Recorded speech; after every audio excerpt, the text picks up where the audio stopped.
If you want to use AirDrop on your iPhone 16e, so first of all, make sure that the both phones are located together. Make sure to swipe down from the top of the screen on both of them and make sure to turn on the Bluetooth. Great.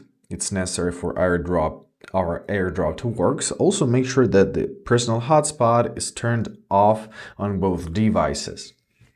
All right, now on the sending device, let's turn on our airdrops and choose Air1 for 10 minutes or contacts only if you have your contacts, if you and other phone are added to contacts, right? I'll choose everyone on the second phone as well. All right, now we have to choose the file which we want to send.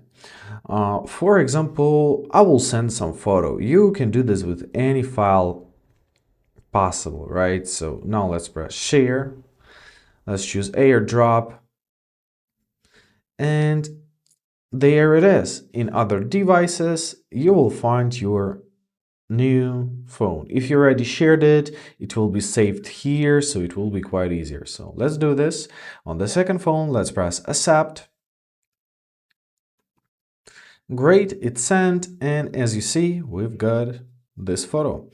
I hope this video is helpful. Thank you so much for watching. Have a great day, and please consider subscribing to our channel.